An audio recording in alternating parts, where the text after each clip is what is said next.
बच्चों, online class में तुम सबको स्वागत है। मैं जयंती कौर शर्मा, हिंदी शिक्षिका, जिला स्कूल भद्रक। आज ऑनलाइन क्लास में 9वीं कक्षा के बच्चों को स्वागत है। बच्चे, तुम लोगों को आज स्वागत है। आज हम एक पद्य पढ़ेंगे। पहले मैं उस पद्य कुछ आवृत्ति कर रही हूँ। मनीषा जनम दुर्लभे देहन बारंबार, तरवर थे फल झड़ी पड़िया बहुरी नलागीदार। सोना सज्जन साधुजन टूटी जूरी सोमवार, दुर्जन कुंभ कुम्हार के एक ही धोखा धरार, एक ही धोखा धरार। बच्चे, तुम्हें मालूम होगी ये किसकी कविता है? इस कविता को किसने लिखा है? ये जो दोहे हैं वो किसने लिखे हैं? कबीरदास, संत कबीरदास। हम आज उनके जीवनी या कवि परिचय पढ़ेंगे। हम उनके बारे में जानकारी प्राप्त करेंगे। आओ पहले हम उनके जीवनी या कैसे उनका जन्म हुआ था और क्या क्या सब पढ़ेंगे। इस विषय का नाम है अनमोल मोती। अनमोल मोती एक पद्य है, एक कुछ दोहे हैं। इसमें कबीरदास इन सबको लिखे हैं। पहले हम कवि परिचय पढ़ेंगे या कवि के बारे में कुछ जानकारी प्राप्त करेंगे। संत कबीरदास का जन्म सन 1398 में काशी के एक हिंदू परिवार में हुआ। काशी के हिंदू परिवार में ये जन्म हुए थे, पर उनका पालन पोषण नीरू और नीमा नामक मुसलमान जुलाहा दंपति ने किया। नीरू और नीमा के जुलाहा दंपति ने उन्हें पालन पोषण किया। इसलिए कबीरदास को हिंदू और मुसलमान दोनों के गुण मिले। हिंदू और मुसलमान दोनों के गुण मिले। कबीर को किसी विद्यालय में पढ़ने का सुযোগ नहीं मिला, लेकिन वे बड़े तेज बुद्धि वाले बालक थे। वे जुलाहे का काम करते थे। दुनिया को देखकर उन्होंने बहुत कुछ सीख लिया। वे जुलाहे का काम कर रहे थे। समाज में व्याप्त बुराई को देख उन्हें बहुत दुख हुआ। लोगों को अच्छी बातें सिखाने के लिए वे कमर कसकर खड़े हो गए। कुछ अच्छे संदेश देने के लिए, अच्छी बात सिखाने के लिए वे आगे बढ़े, क्योंकि वे संत है, साधु है, सज्जन है। लोगों को कुछ कहने के लिए इस धरती पर जन्म लिए हैं या कुछ संदेश देने के लिए धरती पर जन्म लिए हैं। जाति भेद, धार्मिक अंधविश्वास और बाहरी क्रियाकलाप जिसमें आंतरिक भाव नहीं था, कबीर को पसंद न आया। ये जो कुछ अंधविश्वास है, जाति भेद है, कुछ कुसंस्कार है, वे पसंद नहीं करते थे इन सबको। इसलिए कबीर में क्या क्या हम देखेंगे। उन्होंने लोगों को काम करने, दूसरों के साथ अच्छा बर्ताव करने, बुद्धि और विचार से काम लेने का आग्रह किया। इसलिए सबके साथ मिलजुल कर रहना, सबके साथ सद्भाव रखना, सहानुभूति रखना और दूसरों को प्यार करना, सबके साथ ऐसे ही रहने के लिए वे चाहते थे। उस समय के हिंदू और मुसलमान दोनों संप्रदाय में फैले हुए धार्मिक अंधविश्वास, सामाजिक रूढ़ियों, बुरे और अमानवीय रीति रिवाजों एवं कुसंस्कारों को मिटाने को कबीर डट कर खड़े हुए। हिंदू, मुसलमान, जैन, क्रिश्चियन, हम सब भाई भाई हैं। हम भारतीय हैं, एक माँ की संतान हैं। हमारे अंदर या हमारे दिल में कोई जाति भेद नहीं है। हम सब एक हैं, हिंदू मुसलमान सब एक हैं। हमारे भारतवर्ष में भाईचारा बहुत ही है। इसलिए हम भाई भाई होकर हम रहते हैं। इसलिए जो अंधविश्वास है, कुसंस्कार है, वे नफरत करते थे कबीरदास जी इन सबको।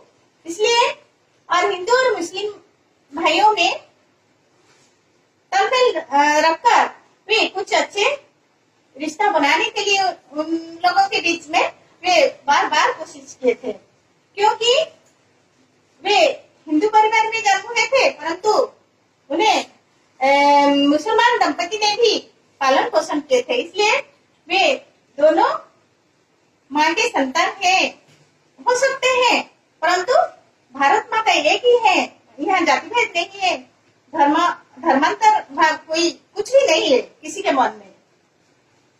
इसलिए वे ये जो रीति रिवाज कुछ अंधविश्वास थे उस युग में, इसलिए इसे हटाने के लिए वे बार बार कोशिश किए या प्रयत्न किए। उन्होंने जाति धर्म से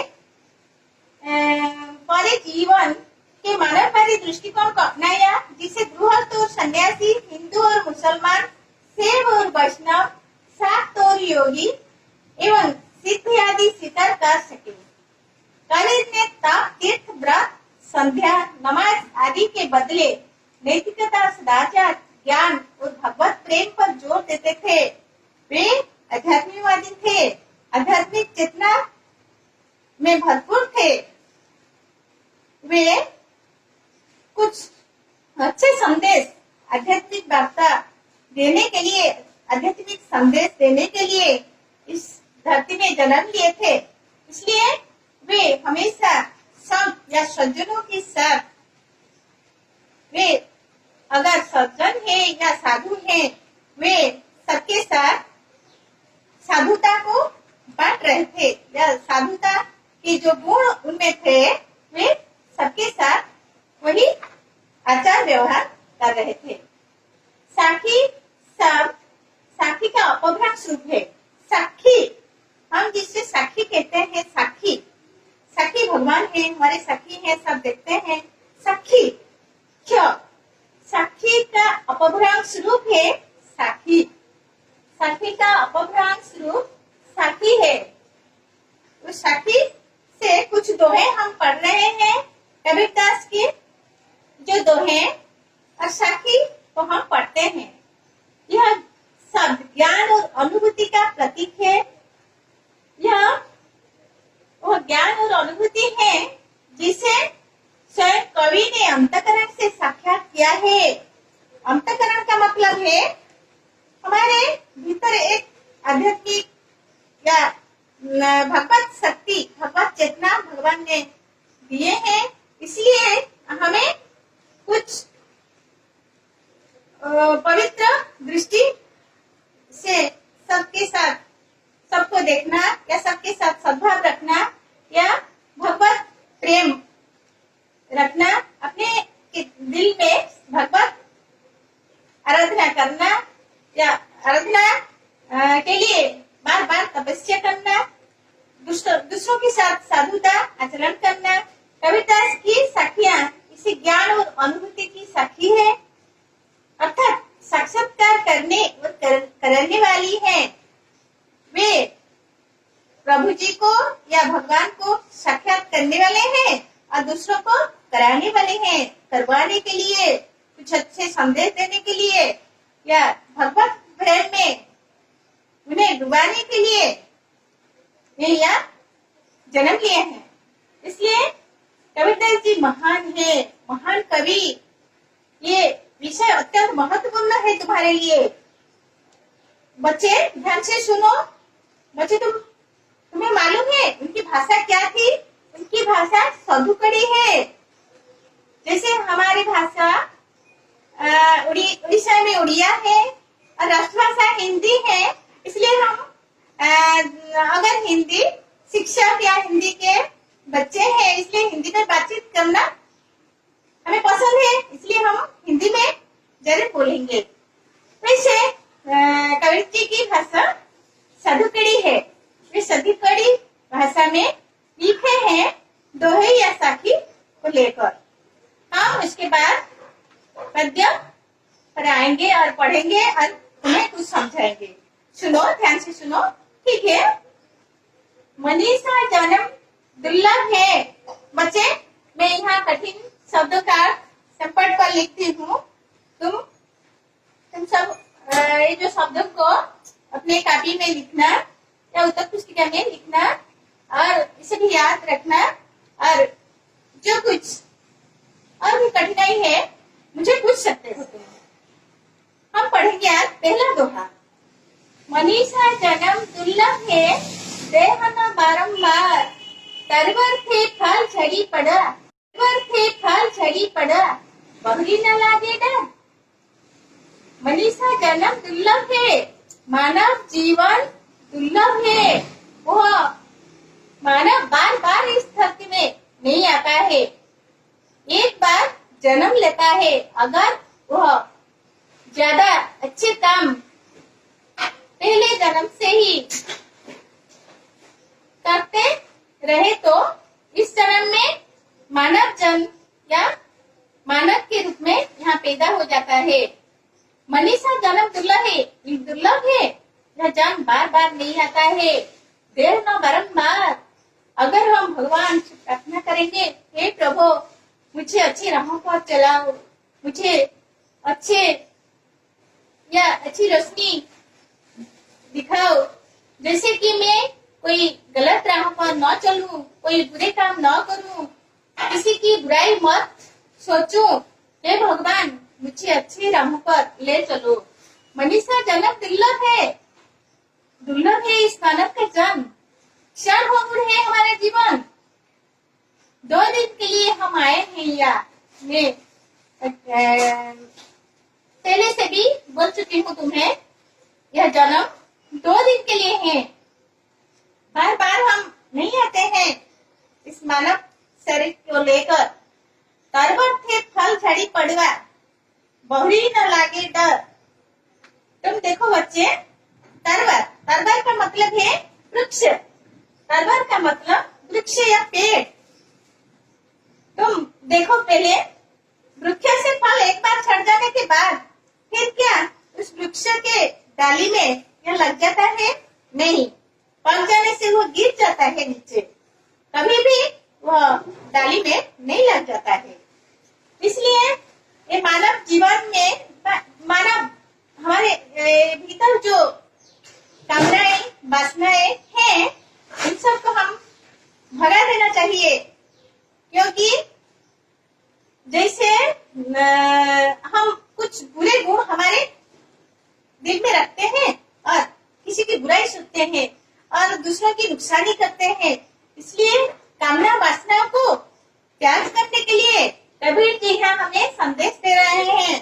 बच्चे, अगर तुम कभी भी गुस्से करते हो माँ के ऊपर या किसी पर भी, कभी भी गुस्सा मत करना, क्योंकि ये जो बुरे गुण हैं हमें खा जाएंगे, हमें नुकसानी पहुंचाएंगे। इसलिए कभी भी हमें गुस्सा करना चाहिए। इसलिए हमारे भीतर जो विषय वासनाएं हैं उन सबको भगा देना चाहिए, त्याग करना चाहिए। यह क्षण भंगुर शरीर के रहते, ये जो हमारे क्षण भंगुर शरीर रहते, हम साधना करेंगे, ईश्वर साधना करेंगे और अच्छे काम करेंगे, दूसरों की भलाई करेंगे, भलाई सोचेंगे, ईश्वर की आराधना ही करेंगे, उपासना करेंगे, तभी दुर्लभ मानव जीवन का सदुपयोग हो सकता है। ये जो मानव जन्म हमें भगवान दिए हैं, इसे सार्थक हम कैसे करेंगे? अगर अच्छे काम करेंगे, अच्छा ही सोचेंगे, अच्छे राह पर चलेंगे और दूसरों को अच्छे संदेश देंगे। अगर कोई गलत राह पर चलता है या गलत काम करता है, हमें उनको अच्छे संदेश देना चाहिए, क्योंकि तुम इस पथ पर मत चलो, वहाँ कुछ मुसीबत है, संकट है, इसलिए तुम हट जाओ उस पथ से। दोस्त, तुम कभी भी उस राह पर मत चलना। तुम्हारे दोस्त को भी तुम संदेश दे सकते हो, क्योंकि वार्ता देने के लिए हम आए हैं, हम अपने लिए नहीं आए हैं, हम अपने लिए नहीं जी रहे हैं। दूसरों की सेवा में अपने को समर्पित करना चाहिए। ये जीवन क्षण भंगुर है, 2 दिन है, 2 दिन के हैं। एक दिन जन्म लेते हैं और दूसरा दिन चले जाते हैं इस धरती को छोड़कर। माँ बाप, जायदाद, अपने स्वजन परिजन सबको छोड़कर हम चले जाते हैं, कोई हमारे साथ नहीं जाता है। इसलिए दुर्लभ मानव जीवन को सार्थक करने के लिए हमें कुछ आराधना, ईश्वर, भगवत विश्वास और अच्छे काम, अच्छे साधना, ये सब करना चाहिए। दूसरे दोहे में हम देखेंगे सोना सज्जन साधुजन टूटी, जुरे 100 बार, दुर्जन कुम्हार के एक ही धक्का दरार। सज्जन और साधुजन जैसे सज्जन और साधुजन क्या होते हैं, बार बार कुछ भी संकट आने से वे कभी दोस्ती टूट जाती है, फिर भी वे लोग मिल जाते हैं, क्योंकि वे किसी की बुराई मत सोचते हैं। कोई भी आकस्मिक दुर्घटना के कारण या कोई भी मुसीबतों के कारण वे अलग हो जाते हैं, तो फिर भी मिल जाते हैं, क्योंकि उनके मन में कुछ भी विकार शक्ति या किसी बुराई नहीं है, इसलिए बार बार वे मिल जाते हैं और टूटने के बाद, उनके रिश्ता टूटने के बाद भी वे जुड़ जाते हैं। परंतु दुर्जन या बुरे व्यक्ति क्या करते हैं, एक बार झगड़ा होने से ये अलग हो जाते हैं, क्योंकि उनके मन में इतना प्यार नहीं है, ममता नहीं है, दूसरों की भलाई सोचने के लिए उनमें शक्ति नहीं है। ये दूसरों की हानि पहुंचाने के लिए हमेशा यहाँ आते हैं, यहाँ आए हैं। ये अपने को शांति नहीं देते हैं और सुख में नहीं रहते हैं, किसी को भी सुख में रहने के लिए नहीं देते हैं, इसलिए वे थोड़ा सा या जरा सा कोई भी एक झटका या मुसीबत आने से वे लोग अलग हो जाते हैं। जैसे मिट्टी के घड़े, एक आघात या थोड़ा सा आघात पाने से जैसे मिट्टी टूट जाता है, एक मिट्टी के घड़े जैसे टूट जाता है, कुम्हार के कुंभ जैसा टूट जाता है कुम्हार का कुंभ, वैसे ही दुर्जन लोग थोड़े से झगड़े के कारण वे अलग हो जाते हैं, अपने प्यारे और बहुत ही पुरानी दोस्त से भी अलग हो जाते हैं। कोई भी तुम्हारे बीच ऐसे भी होंगे, परंतु ऐसे नहीं करना है, क्योंकि जिंदगी क्षण भंगुर है। कुछ दिन के लिए हम यहाँ आए हैं, युग वेद के लिए नहीं, जन्म जन्म के लिए नहीं। कितने पुण्य काम करने पर भी हम यहाँ आए हैं, यहाँ पधरे हैं, भगवान ने हमें जन्म दिए हैं। कुछ अच्छे काम करो, अपना नाम कमाओ, कुछ काम करो, जग में रहते कुछ नाम करो। यह जन्म किस लिए, दूसरों के लिए, अपने लिए नहीं, अपने लिए। आप कुछ भी क्षणिक सुख में विभोर हो, तुम सब या हम भी, परंतु ये क्षणिक सुख स्थायी नहीं है, इसलिए उसे भगा देना चाहिए। जो शाश्वत सुख है, भगवान ने जिस सुख हमें दिए हैं, भगवान की आराधना या भगवत शक्ति हमारे दिल में रखकर उन लोगों को बांटना चाहिए, सबको बांटना चाहिए। और जो भी बुराई करते हैं, बुराई सोचते हैं और दुर्जन व्यक्ति हैं या दुर्जन बुरे काम करते हैं, उन लोगों को भी उस पद से हटा देना चाहिए। मतलब सज्जन लोग सर्वदा मित्रता बनाए रखते हैं, मगर दुर्जन सा खटपट होते ही अलग हो जाते हैं। ये थोड़े से खटपट से ही अलग हो जाते हैं। ऐसे तो समाज में बहुत ही सारी घटनाएं हो रही है, तुम देखते होंगे, और समाचार में, दूरदर्शन में और सोशल मीडिया में तो बहुत ही ऐसे ही घटनाएं घटती है, इसलिए तुम सब देखते रहोगे। इसलिए बच्चे हमारे जो इसे अनमोलपति हम पढ़े हैं आज, कविता के सब कवि जी हमें इतने अच्छे संदेश दिए हैं, हमें कुछ काम में लगाएंगे, अपनी जिंदगी में कुछ काम में लगाएंगे, नहीं तो हमारा जीवन व्यर्थ हो जाएगा। ठीक है बच्चे, समझ पा रहे हो? ठीक है, ध्यान से सुनो, और भी मैं कुछ बोलूंगी और तुम्हें भी कुछ सवाल पूछूंगी। तुम लोग देखो बच्चे, सोने के साथ किसको तुलना किए हैं हो? या कभी किसको तुलना किए हैं?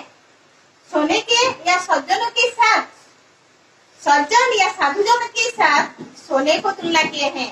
ये सोने की तरह है, सोना कीमती चीज है, मूल्यवान धातु है। साधु और सज्जनों को सोने के साथ तुलना किए हैं।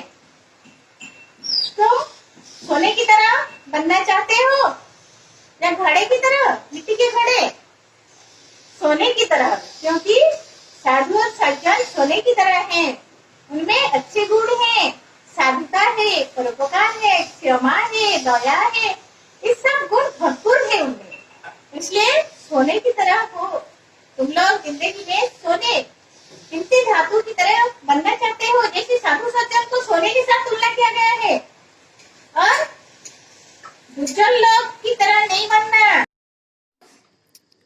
बच्चों, आज हम कबीरदास के 2 दोहे अध्ययन किए हैं। तुम्हारे लिए फिर एक बार मैं संक्षेप में इस दोहे का भावार्थ बोल रही हूँ। पहला दोहा है, मनीषा जन्म दुर्लभ है, देह न बारंबार, तरबर थे फल झड़ी पड़िया, बहुरी न लागे डर। इसका अर्थ है कि संसार में मनुष्य का जन्म दुर्लभ होता है। मनुष्य की देह या शरीर बार बार नहीं मिलता, ये अस्थायी है। तुम जानते हो बच्चे, वृक्ष से फल के एक बार झड़ जाने के बाद यह पुनः उस पेड़ की डाली पर लग नहीं सकता। जब एक फल पक जाता है और नीचे गिर जाता है, वृक्ष से या डाली से नीचे गिर जाता है। कभी भी लाख प्रयत्न करने पर भी हम उसके डाली पर नहीं लगा सकते हैं। मतलब यह है कि मानव को समस्त सांसारिक विषय वासनाओं को त्याग करना चाहिए, क्योंकि यह क्षण भंगुर जीवन है। यह क्षण भंगुर शरीर रहते साधना के जरिए ईश्वर की उपासना करनी चाहिए। जैसे एक कहावत है, जैसी करनी ऐसी भरनी। हमारे कर्म अनुसार फल, जैसे हम कर्म करेंगे ऐसे ही फल पाएंगे। इसलिए 2 राहें हैं इस जिंदगी के, एक बुरा और दूसरा अच्छा। इसलिए हम अच्छे राहों पर हमेशा चलना चाहिए। अगर हम यह नहीं सोच सकते हैं या नहीं करेंगे तो हम जरूर भगवान के द्वार पर हमें दंड भोगना पड़ेगा। इसलिए तुम ख्याल रखो बच्चे कि हमेशा अपने को अच्छे राहों पर ले चलना। इसलिए तभी दुर्लभ मानव जीवन का सदुपयोग हो सकेगा। दुर्लभ मानव जन्म, बहुत मुश्किल से यह मानव जन्म हमें मिला है। जन्म जन्म पुण्य काम करने से हमें मानव जन्म मिला है। इसलिए इस मानव जन्म को हमें सदुपयोग करना पड़ेगा।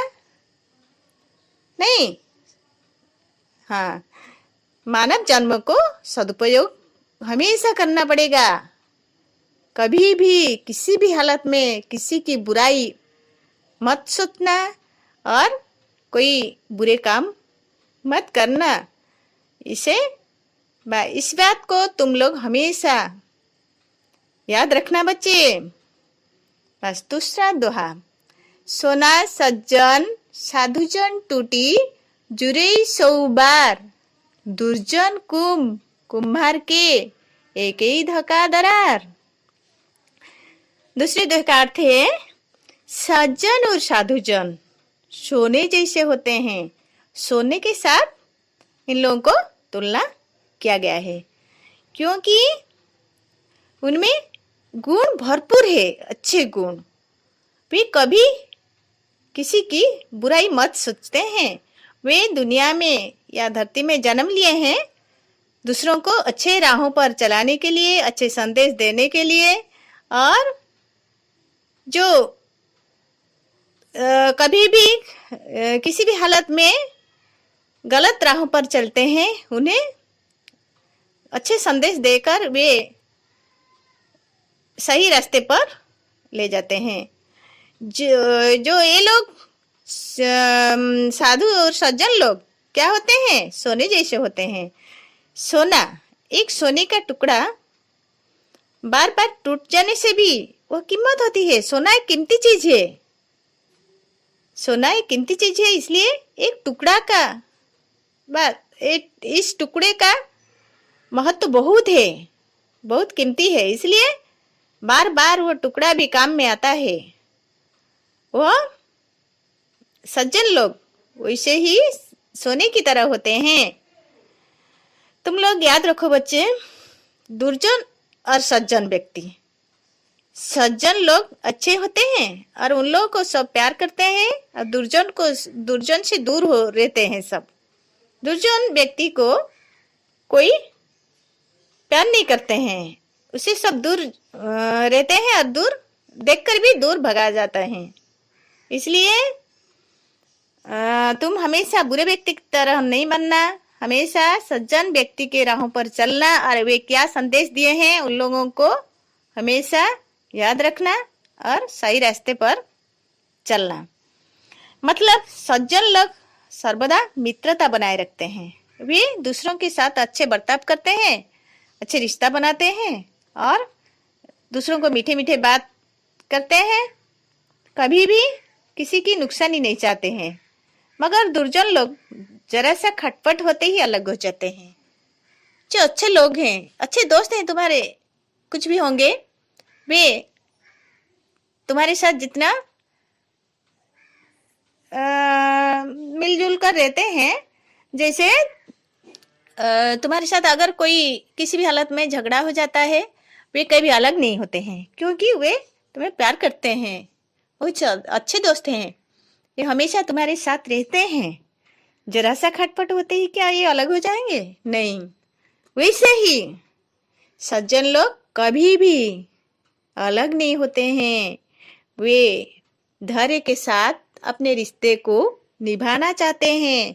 वैसे ही तुम्हारे दोस्त भी, अच्छे दोस्त कभी तुम्हें छोड़ के नहीं जाते हैं, तुम्हारे साथ रहते हैं या रहेंगे युग युग के लिए, जन्म जन्म के लिए।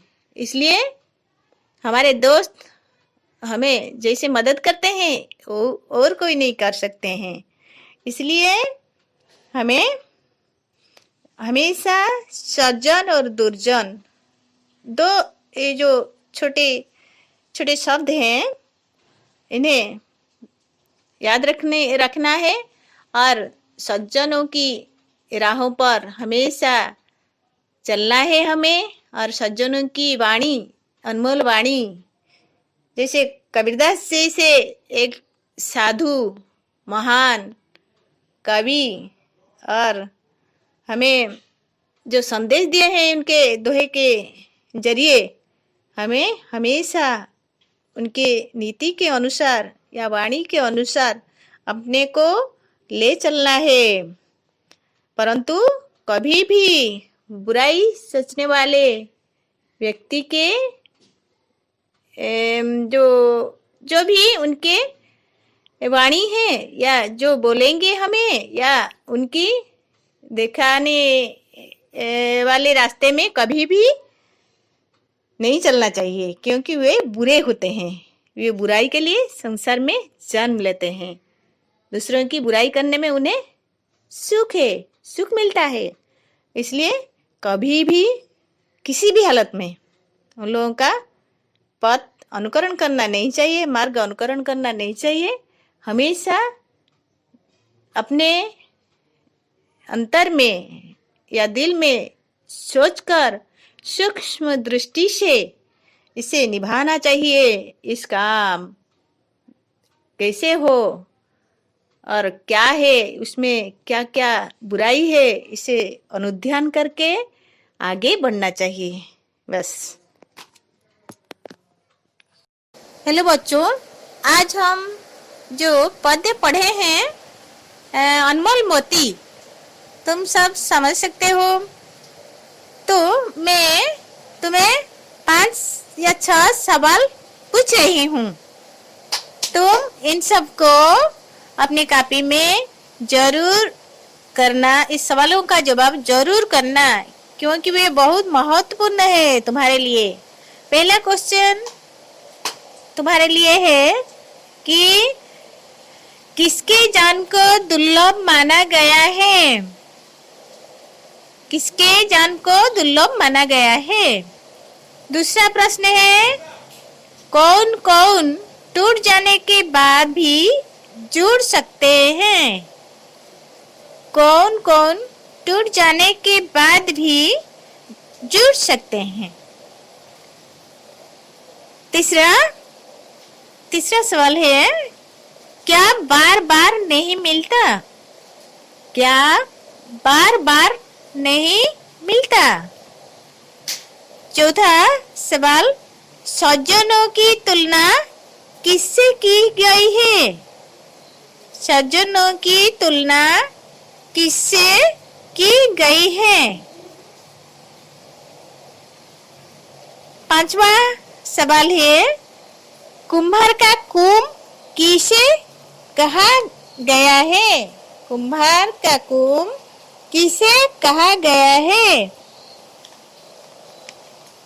और भी कुछ सवाल है व्याकरण के सवाल।